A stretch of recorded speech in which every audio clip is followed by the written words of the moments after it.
while you're making that change, I had a customer actually email me this morning and ask me they need to update the package that they have installed in Sugar because they're using a really old version of it. In terms of what might change when they do that, it would only be essentially those dashlets inside of Sugar that would change, right? Sure. Every once in a while, which we haven't had a major change in, for Sugar, you'll have to remove the package and install the package again, but we haven't had that in years.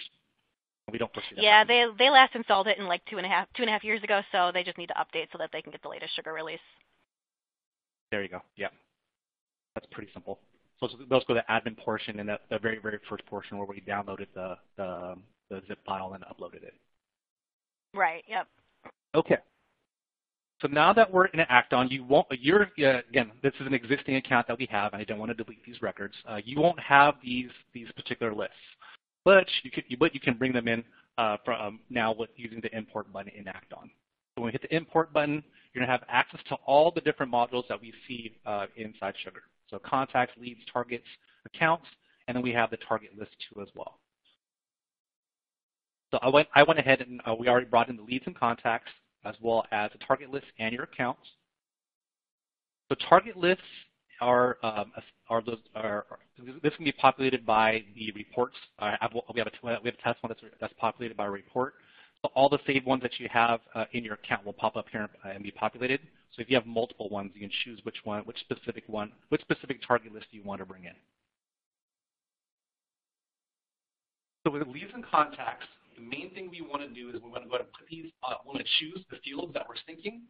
We also want to put this on a schedule because we want this updated periodically. So for leads, notice here we have a calendar here. That means we have an active sync. Well, I'm going to show you where to do that. So we hit the action button, import, export, Sugar CRM sync setup, and this is where we get to choose all these things. This is what we recommend for all the customers. We want to push very minimal information back into CRM. We want to treat Sugar as your master database record, so we don't like overriding fields that don't belong to us, like first name, last name, telephone number, so on and so forth.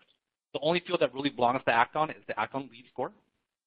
We choose that. Now, if there's other custom fields and other fields that your team's using, by all means, please go ahead and hit the update field button, select those, and go and bring those over.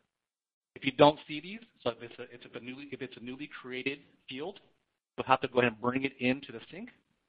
We'll hit add list columns. Now you'll see every single one of the leads fields here. So if we wanted to bring a department, description, we can now bring that over for the next sync. Be sure to save it. And as we're pulling information from your CRM, we want to go ahead and add those new records that you guys are adding in CRM, update all the different fields that we're bringing over in the sync. And if you delete something in Sugar, we want to delete it in Acton too as well. Of course, this is the baseline scenario. If your team has different settings, feel free to change these. Let's put it on a schedule, daily, weekly, monthly.